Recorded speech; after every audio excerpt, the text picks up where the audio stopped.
Imagine going from earning literally $3 an hour, barely scraping by, to becoming a multi-millionaire by the time you're 35. Sounds crazy, right?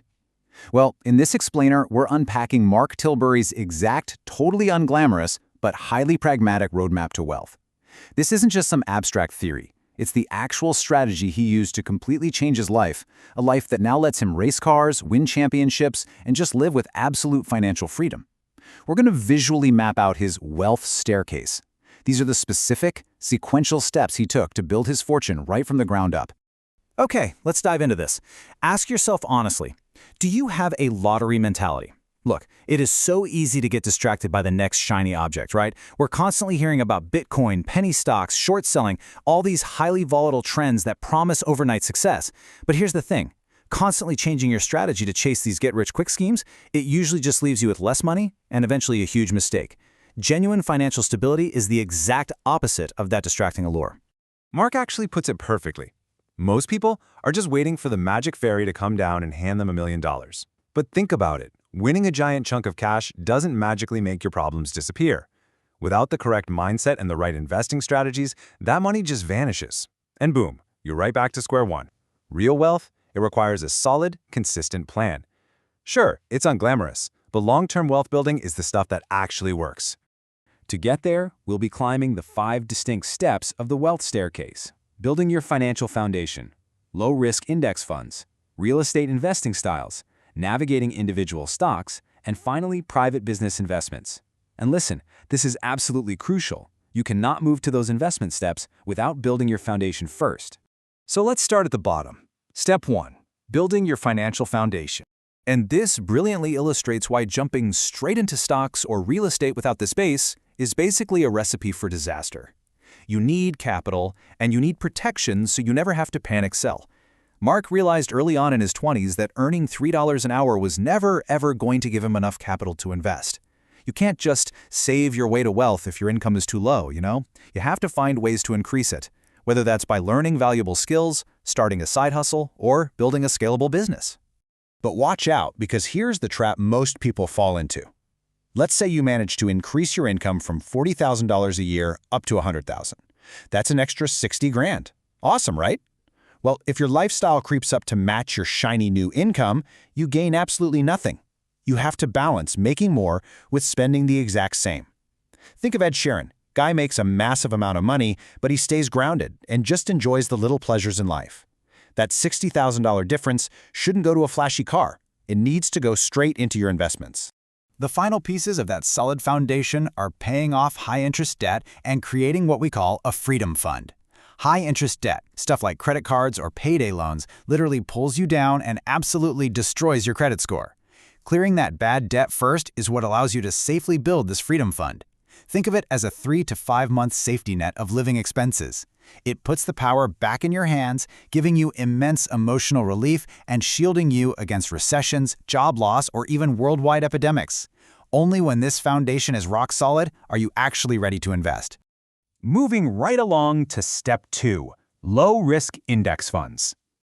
Once your foundation is locked in, your money can finally start working for you. But let's look at the risk. If you put $1,000 entirely into a single stock like Apple, you've got a single point of failure. If the company takes a turn for the worse and the stock crashes, you lose the majority of your investment. Ouch. But if you take that same $1,000 and put it into an index fund like the S&P 500, you are buying tiny percentage shares of hundreds of major companies all at once. You get Apple, sure, but you also get Microsoft, Amazon, Facebook, and Disney. If one company struggles, the others balance it out. It's brilliant. It's built-in diversification. Now, what's really interesting about this slide is the shocking mathematical reality of fees. A lot of people will try to sell you on a mutual fund, which is actively managed by some smart person who is supposedly trying to beat the market. But just look at the difference in cost here. An actively managed mutual fund can charge 1 to 2% annually. On a $10,000 investment, that's $200 going straight into a fund manager's wallet every single year, even if they lose you money. No way! Meanwhile, a passively managed index fund, like a Vanguard S&P 500 fund, charges just 0.07%. That's literally only $7 a year leaving your account. Over decades, those fee differences compound into massive amounts of retained wealth for you. All right, let's step up to the next tier. Step 3, real estate investing styles. Mark actually puts the majority of his money into tangible, touchable real estate. In fact, his very first property was a $50,000 apartment that he rented out for a decade and then sold for $150,000. That combination of rent and property value growth is incredibly powerful. But to pull this off, you need to know exactly what kind of investor you want to be. The capital gains investor buys low, often at auctions or fast cash sales, fixes up the property and flips it to sell high. It can be super lucrative for sure, but it leaves you entirely subject to year-to-year market fluctuations. The cash flow investor, on the other hand, buys a property to rent it out, holding it long-term for steady, predictable monthly income. If you do choose to be a cash flow investor, you need some seriously strict discipline. Mark follows the golden 1% rule. It's beautifully simple. If you buy a property for $100,000, it must generate a minimum of 1% of that purchase price, so $1,000 a month, in rent. If the rent won't cover the mortgage and hit that strict 1% threshold, you simply walk away. Period. No emotions, just math. Moving up the staircase. Step 4, navigating individual stocks. Now, this tier is highly liquid, but it comes with much higher risk. Back in his 20s, Mark actually turned a $5,000 investment into a staggering $100,000 profit, which he used to buy a massive warehouse and scale his business. The rewards can be thrilling, but listen, you cannot do this blindly. Evaluating single stocks means you have to look through two lenses at the exact same time. First up is quantitative analysis. You've got to look at the hard numbers, the quarterly earnings reports, the balance sheets, the cash flow. But numbers aren't everything. You also need qualitative analysis. Take Tesla, for instance. A qualitative approach looks at things like CEO Elon Musk's vision, the raving fan base, and the fact that the shift to electric vehicles is basically an inevitable technological future. To win here, you need both the hard math and the visionary context. So the crucial point is that navigating this super volatile tier requires incredibly strict guardrails to prevent catastrophic losses.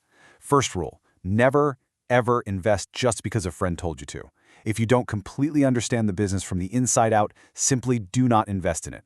And even when you are picking single stocks, you absolutely must create a diverse portfolio across completely different sectors, like mixing healthcare with technology, so that one single industry downturn doesn't wipe you out. Let's move to and see how this builds to the final level. Step 5, private business investments. Think of this advanced tier kind of like being on Shark Tank, but, locally. You aren't just handing over a check here. You are combining your capital with your own specific business expertise. Mark actually had a connection in China who was starting a hotel supply business. This founder needed someone he trusted, someone who understood the business landscape and could open doors in the English-speaking market. By providing that highly specific expertise and those market connections, Mark secured shares in the business and even scored tangible perks, like building materials and a literal hot tub for his own house extension. Pretty sweet deal. And that brings us to the core philosophy that connects this entire staircase. The more you learn, the more you earn, and the more you can invest. Improving your specific skills and building a solid network of contacts basically acts as a wealth multiplier. It directly dictates your capacity to generate wealth and allows you to secure deals that someone who's simply offering cash could never, ever get. So, we've climbed the entire staircase. Now, the reality check is entirely on you. Which step of the wealth staircase are you on right now? Honestly. And what is your very next move? Remember, don't skip ahead, and please, don't wait for a magic fairy. Figure out exactly where your foundation needs work today and start building.